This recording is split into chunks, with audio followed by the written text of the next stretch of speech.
Vizag steel family వీక్షకులకు నమస్కారం. ఈ వీడియోలోని ముఖ్యాంశం: విశాఖ ఉక్కు ఉద్యోగులకు అర్థం కావడం లేదా? కేంద్రంలో మోడీ నాయకత్వంలో ప్రభుత్వం అధికారంలోకి వచ్చిన తర్వాత అనేక బిల్లులు ఉపసంహరించబడ్డాయి.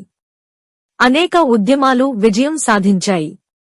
తాజాగా ఆరావళి పర్వత ప్రాంత మైనింగ్ ఉపసంహరణ, గతంలో ఉత్తరాదిన రైతుల నల్ల చట్టాల వ్యతిరేక ఉద్యమం, బెంగుళూరు ఐటీ ఉద్యోగుల ఉద్యమం, నల్లమల యురేనియం ఉద్యమం, ఇలా అనేక ఉద్యమాలు విజయం సాధించాయి. ఈ ఉద్యమాల నిర్వహణలో వీధి పోరాటాలతో పాటు కీలకమైన సోషల్ మీడియా ప్రచారం ఎక్కువ ప్రభావం చూపిందనడంలో అతిశయోక్తి లేదు. దీని ప్రభావం ఫలితంగానే కేవలం నెలల వ్యవధిలోనే కొన్ని ఉద్యమాలు విజయం సాధించాయి. కానీ 5 ఏళ్లు గడిచినా ఉక్కు ఉద్యమ పరిస్థితి ఏంటి? రాష్ట్ర ప్రజల్లో ఎక్కువ సానుభూతి ఉన్నా, అన్ని రాజకీయ పార్టీలు, ప్రజా సంఘాలు మద్దతు ఇచ్చినా ఎందుకు ఉక్కు ఉద్యమం నత్త నడకన నడుస్తోంది?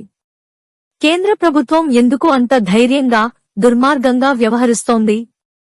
అంటే ఉక్కు ఉద్యోగులు చేయాల్సిన పని కేంద్ర ప్రభుత్వం చేస్తోంది. అవును, అదేంటంటే సోషల్ మీడియా ప్రచారం. ఉద్యోగులపైన, కార్మిక సంఘాలపైన ఇచ్చిన ప్యాకేజీ పైన విపరీతమైన అబద్ధపు ప్రచారాలు చేయిస్తోంది. ఎందుకంటే విశాఖ ఉక్కు ఆంధ్రుల హక్కు అనే సెంటిమెంట్ ని చంపేయాలి, ప్రజల చేతే చీకొట్టేటట్టు చేయాలి. అందుకే నెగటివ్ ప్రచారం చేస్తోంది. మరి స్టీల్ ఉద్యోగులు ఏం చేస్తున్నారు? ప్రత్యక్ష పోరాటాలపై ఆంక్షలు పెట్టిన నేపథ్యంలో మరి సోషల్ మీడియాను ఎందుకు విస్తృత సాధనంగా వాడటం లేదు? ఈ రోజున్న పరిస్థితుల్లో బీజేపీ అయినా, టీడీపీ అయినా, జనసేన అయినా సోషల్ మీడియా ప్రచారానికే ఏదో మేరకు భయపడుతున్నారు. దాన్ని చివరి ఆయుధంగా, బ్రహ్మాస్త్రంగా ఉక్కు ఉద్యోగులు ఎక్కుపెట్టాలి.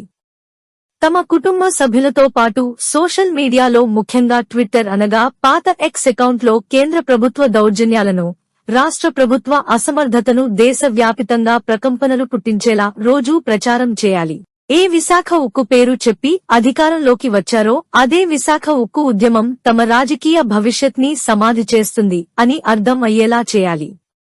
విశాఖ ఉక్కు ఉప్పు తిన్న విశ్వాసం చూపించాలి.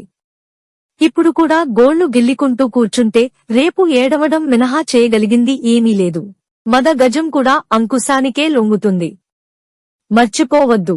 మరిన్ని విశాఖ ఉక్కు ఆర్ఎన్ఎల్ వార్తల కోసం మన వైజాగ్ స్టీల్ ఫ్యామిలీ యూట్యూబ్ ఛానల్లో సబ్స్క్రైబ్ అవ్వండి.